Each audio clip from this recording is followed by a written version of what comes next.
I thought we'd talk about ChatGPT. No one's been talking about that, right? It's not been mentioned. I think it is both equal parts valuable and overhyped, and that's the best kind of AI, right? I'm not going to talk about how it's trained today. Rob's done a great video on how it's trained. He's done a video before on GPT-3, which is it's broadly based off.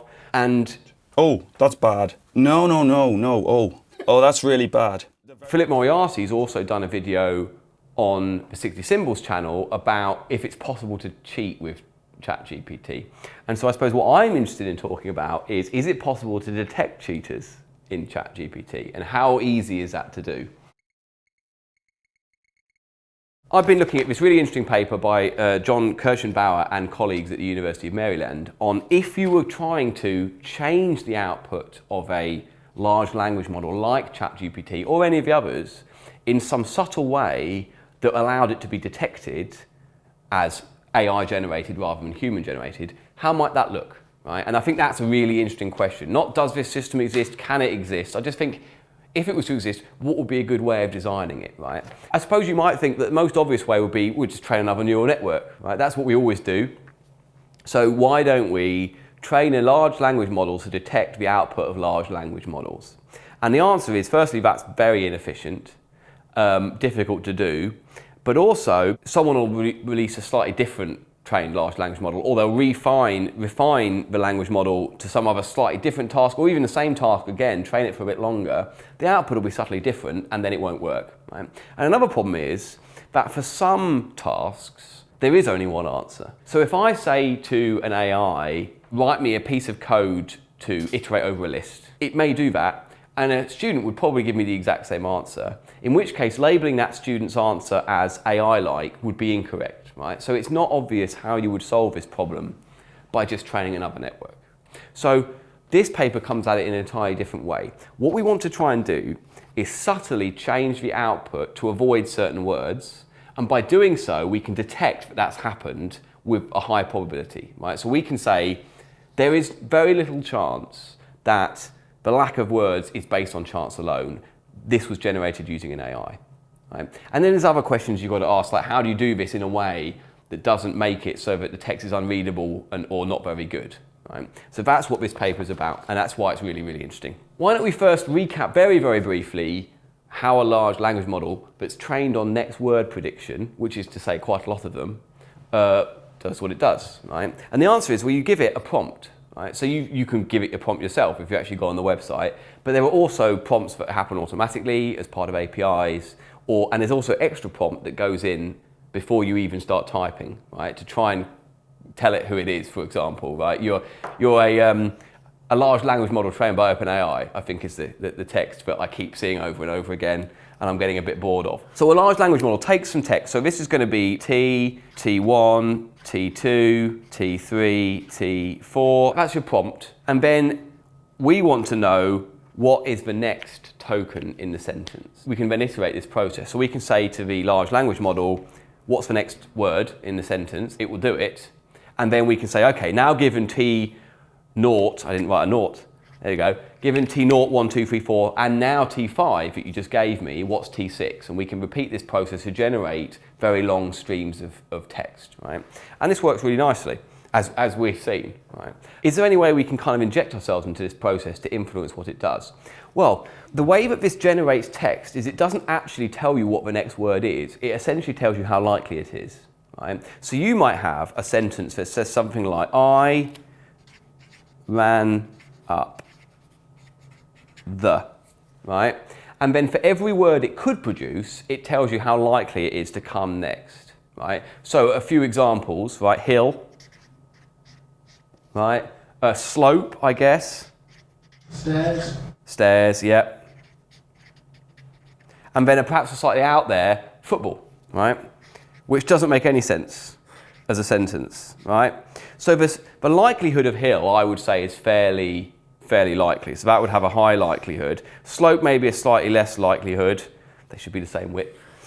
Stairs maybe a bit less, and football was just a teeny likelihood because no one's written that sentence ever because it's stupid, right? The procedure for using the language model would then generate one of these words based on their likelihoods, right? Now there's different strategies you could do for doing this, but you could imagine picking them with a chance that's related to how likely they are, right? So you're this likely to choose hill and a little bit less likely to choose slope, and almost impossible that you would choose football. And then there are variations on this theme. How could we change the network to show that it was generated by an AI? Well, the first thing we could do is we could just start injecting words like football where they don't belong, right? And so we could say, well, I ran up the football, and everyone go, well, it was definitely generated by AI, it's also not usable in any sense, right? So we don't want to do that. What we're going to do is we're going to generate a red list of words that we mustn't use at any given time step. So we take the previous word in the sentence that was generated, the, and we use that to seed a random number generator which splits all of the words into red or green, right? So let's say hill is red, slope is green. I could actually use red and green for this. Can you imagine? It's never going to catch on. Right, so this is red, hill is red. Oh, this is going to work.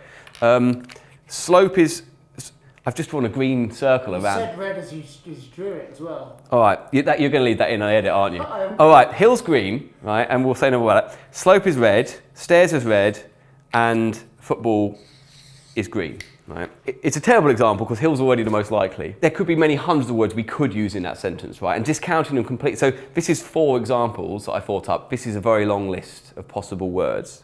And what we're going to do is we're going to reduce the chance that we pick slope and stairs, right? Or indeed increase the chance that we're going to pick these green words, right? And what that will do is it makes football slightly more likely, but luckily we also made hill slightly more likely. And then the process is unchanged. All we've done is dissuade it from using the red words and promote the idea of using these green words, and then we've chosen a random word like before. So maybe we choose hill, so we're going to write hill in. So then we're going to do the next token in the sentence. So we put in hill, we calculate a hash, and we seed our random number generator, and that repartitions our vocabulary into a new set of red and green. Right? And I was going to write and after this, so I ran up the hill and then something happened. But and has now unfortunately been put on the red list.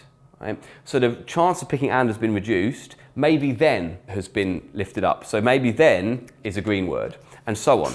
Right? So we're going to subtly influence which words get picked. Now, if you do this, then when you're verifying this later, you can come back and say, well, given that we were at the, what was the red list and green list? We can recompute it by seeding the same random number generator. We can calculate that hill's green. Given now that hill is the next word, we can see that then is green, but then we can see that we produce and then we is a red word, and then went maybe is a green word, and we can count the number of red and green words that we achieved. Now, given that we're randomly splitting our data set into 2, there's roughly a 50% chance that any given word is going to be partitioned into red or green.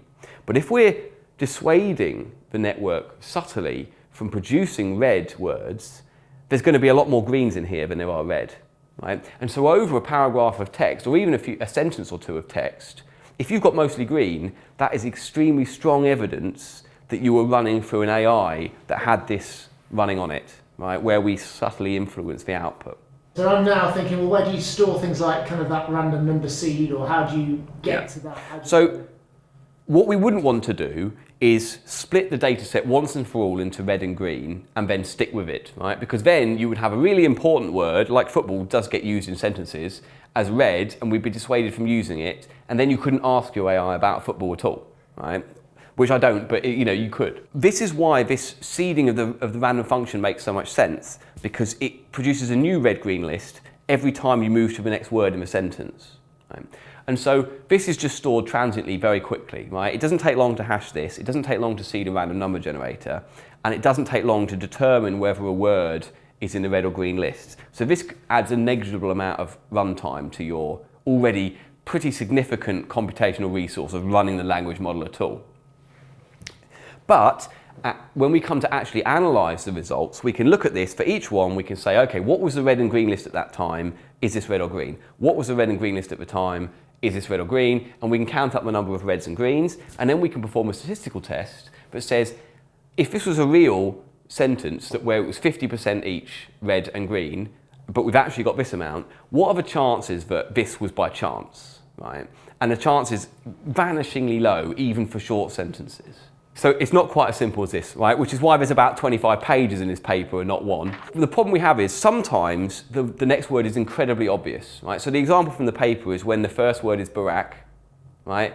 very likely the second word is going to be Obama. If you happen to pick a red word at that time, Obama is classified as red, you might not use it, and then you've got Barack something else, and it's just not going to read well as a sentence, right? So the key is you dissuade it from using these things, but you don't completely discount them. This is not like where you're restricted from using any word on a red list, you're just subtly reduced. So that means a situation where you had word A, word B, and word C, all of which had equal likelihood, then what will happen is this word is on the red list, this word will probably not get picked because this will come down and these two will stay high. If you had a situation like here where Hill is already pretty likely, even if it got red listed, it will probably still pick Hill. And what they call this is sort of high and low entropy sentences. So there are sentences where the next word is so obvious that you can't really safely change it without it being really ruining the output, and so you don't, right? You just dissuade it from using the red words, but it has no effect if it's overwhelmingly likely to pick a specific word. But in a situation where choosing between then and didn't really make any difference in the quality of the sentence we produced, then yes, you can dissuade it, and that makes a subtle difference on the number of green and reds that we see in the output. Now, the paper goes into a lot more detail. For example, it's possible to seed our pseudo-random number generation off the previous few words instead of one. And there were various attacks you could launch on this. So there was an interesting one on Twitter where someone had ChatGPT produce an essay where it put emojis between every word. Now that means that the emojis are going to generate the same hash, which could generate the exact same green and red distinctions, in which case you've got yourself a problem because you can delete them and then you've got random assignments, right? So there's lots of interesting attacks on this. But in principle, I think it could work, right? Which I think is quite interesting, right? Now, you know, there are implementation issues. You've got to convince people like OpenAI who run these models to implement a system like this. You've got to convince everyone else to do it, right? Because if there's an equally good language model that doesn't do this, people will use this, right? But if the situation we're in at the moment is that there are only a few language models that are really capable of doing what GPT-3 and ChatGPT can do, and so in which case, if those companies got on board, you might have a system like this where it would allow you to make use of these methods, which are really useful for having dialogue and chatting with and learning things, without actually passing off their output as your homework, right? Which really, at that point, you're not learning anything necessarily at all, right? In the long term, I think what we'll probably end up doing is not worrying quite so much about whether an essay is generated this way. We'll be asking different things of students, maybe working with the AI or whatever the AI looks like in 5 months' time, depending on how fast it's going, right? And you know, you might see it's a more collaborative thing, and it's just a tool that we use.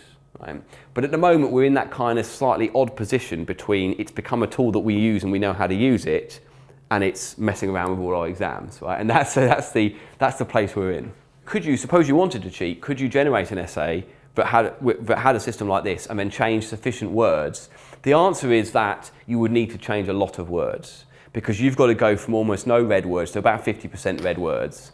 And you may as well write it. Well, yeah, at that point, it is starting to become easier just to learn the material and write the essay, right? So, you know, you have to make that choice.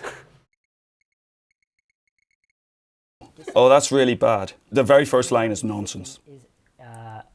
Anytime you can get more likely to get approval by deceiving the person you're talking to, that's better. And this is a thing that actually did happen